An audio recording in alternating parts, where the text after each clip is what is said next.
Hello friends, trying to stop gambling while playing gacha game here, bringing you another starrail video. In this video, we will discuss what is the battle pass, nameless glory icons, and which icons is the most recommended one.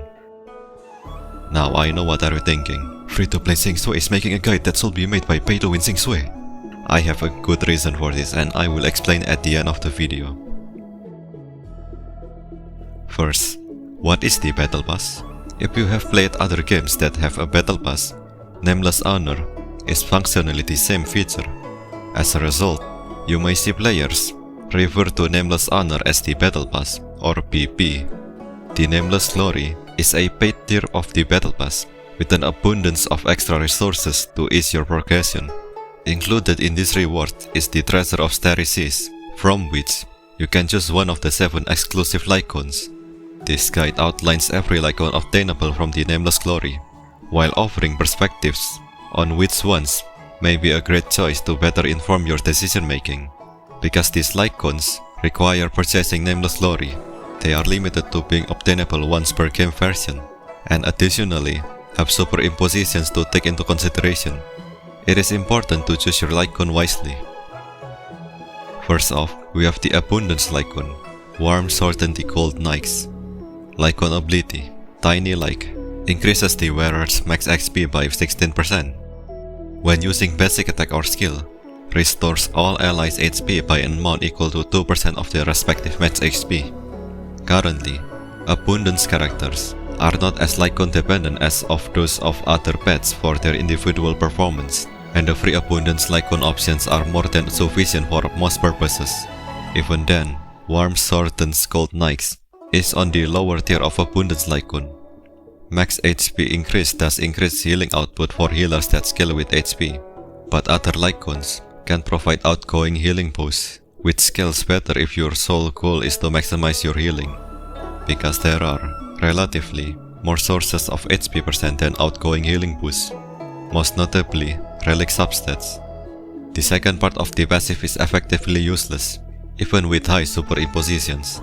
Most properly invested characters will have about 3000 HP, meaning they will only receive about 60 to 120 HP, depending on the superimposition, for every turn taken by the wearer of this icon. If allies are on low HP, they don't really benefit from this passive. If they are low, 60 to 120 HP is not going to make a meaningful difference in most scenarios. The free 4-star icon, Quid Pro Quo, serves as a superior option for utility, in the form of energy generation for the team. The 3-star icon, Multiplication, is also quite good at Superimposition 5, providing a 20% advance forward every time the wearer uses the basic attack. In conclusion, it is not recommended, generally outperformed in both healing function and utility by other 4-star icons. Quid Pro Quo is a great free-to-play option that can be acquired from the Forgotten Hall shop and as a random drop from the Echoes of War. Next, we have the Han icon, Return to Darkness. Icon ability, Raging Waves, increases the wearer's crit rate by 12%. After a crit hit, there is a 16% fixed chance to dispel a buff on the enemy. This effect can only trigger one time per attack, with the highest base attack of any other 4-star Han icon, and giving 12 up to 24% crit rate depending on the superimposition. This icon has a strong baseline. The chance to dispel enemy buff is low, but it can proc on every hit of a multi-hit attack, greatly increasing its consistency. Assuming a multi-hit attack hits 4 times and the character has 70% crit rate, the chances of successfully dispelling an enemy is about 38% at Superimposition 1, which can come in handy, especially if you do not have access to a dedicated buff dispeller like Pela or Locha. The reliability shoots up to 64% at Superimposition 5, which can be attractive for players planning on purchasing Nameless Glory multiple times.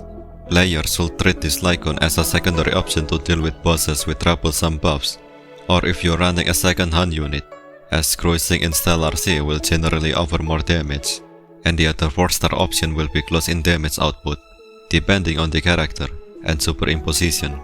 In conclusion, it is recommended in certain cases.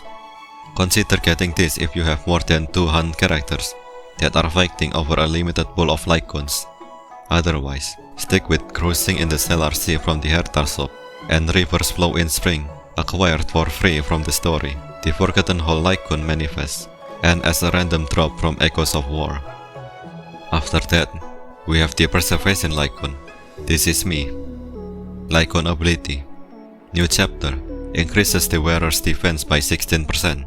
Increases the damage of the wearer when they use their ultimate by 60% of the wearer's defense. Another situation similar to the Aboondance Lycon. Preservation units have a lot of serviceable options when it comes to Lycons, and they generally do not need a specific one to perform well. Although, the base stats on This Is Me are good, the passive is mediocre and in some cases, useless. It can give death scaling preservation characters a nice damage boost on their ultimate if their ultimate does damage, but it is not significant enough to warrant picking it for the damage. The general best 4-star tanking option is Lando's choice, as unconditional damage reduction is incredibly good, with the downside of it being gacha locked. Day 1 of my new life, a 4-star gacha Lycon. We are Wildfire, a Forgotten Hall Lycon, and Echoes of Wardrobe, and Amber, a 3-star gacha Lycon, are also completely serviceable options. In conclusion, it is not recommended, not a high priority because the damage increase is generally not significant enough, leading to many other Lycons, such as Lando's Choice and Day 1 of my new life, being a better option. This Lycon can be situationally useful for a Fire Trailblazer, but not enough to make buying Nameless Glory worth it. Our next option will be the Harmony Lycon. Carve the Moon with the Clouds, Lycon ability. Secret. At the start of the battle, and whenever the wearer's turn begins, one of the following effects is applied randomly. All allies' attack increases by 10%, all allies' crit damage increases by 12%, or all allies' energy regeneration rate increases by 6%.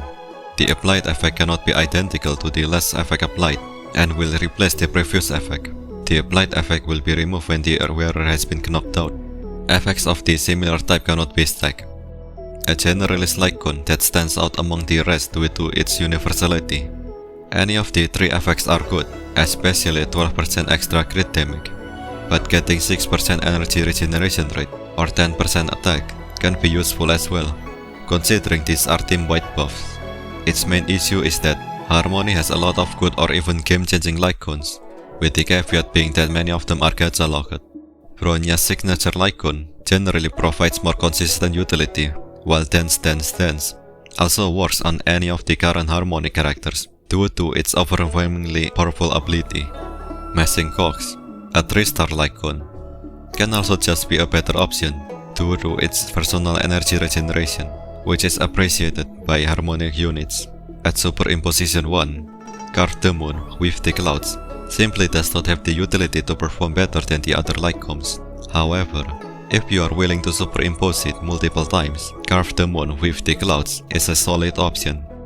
In conclusion, it is not recommended unless it is Superimposition 5. If you already have a lot of Harmony Lycons, such as Bronya's signature Lycon, Dance, or Messing Cogs, you will likely use those over this one. Still a good generalist option if you are willing to superimpose it or do not have enough copies of Messing Cogs for all of your Harmony characters. Next, we have the Nihility Lycon. We will meet again. Lycon ability. A Discourse in Arms. After the wearer uses basic attack or skill, deals additional damage equal to 48% of the wearer's attack to a random enemy that has been attacked. An interesting Lycon, but not in a good way. Nihility characters. Either one Lycons that provide damage buffs, if they have significant damage. Example would be Good Night and Sleep Well, Permata, Eyes of the Prey. Effect hit rate for debuff consistency if they apply significant debuffs. Example would be Eyes of the Prey when the tutorial mission starts, or Lycons that provide extra utility or debuff of their own. Example would be Resolution Signs as Spur of Sweat. While this Lycon does provide additional damage, it is not significant enough to bring it above any other option. Even if an account has 3-star Nihility Lycons and Fermata, We Will Meet Again still does not provide any meaningful value and should not be picked up. In conclusion, it is not recommended. The passive is not relevant to most characters, as they care about effect hit rate or aided utility or debuffs, making it worse than other option. Our second last option will be the Destruction Lycon, Nowhere to Run. Lycon ability, Desperate Times, increases the wearer's attack by 24%. Whenever the wearer defeats an enemy, they restore HP equal to 12%. This Lycon has a very high base attack, but the special effect is rather weak compared to other options. The 24 up to 48% attack buff is nice, but attack percent is plentiful. At 2500 attack, this Lycon heals 300 up to 600 HP for its activation, which may seem pretty good, except that the condition for triggering the heal is defeating an enemy. If a character is strong enough to proc this effect every time they need healing, the enemies likely are not strong enough that the character needs it. The free Hertas of Lycon, on the fall of an Aeon, provides significantly more offensive power with a less restrictive condition. If you are building multiple destruction units, there are several options better than Nowhere to Run, such as Wolf, Walk Time, the free 4-star Lycon, a Secret Foe, or the Moles Welcome You. In conclusion, it is not recommended. On the fall of an Aeon, from the Hertasop and other 4-star options generally outclass this Lycon.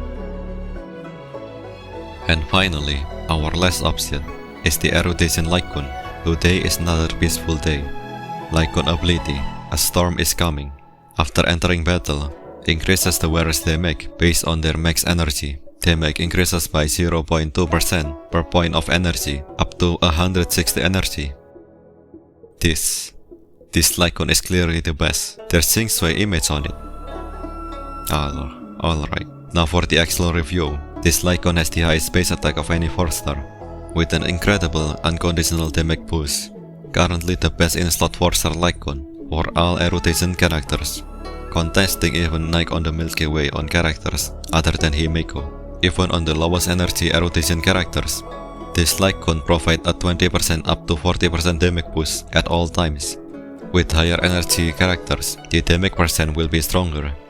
If you use Erudition characters, this is a no-brainer to grab. It will likely keep its value well into the future, and scale well with superimposition if you pick up Nameless Glory multiple times.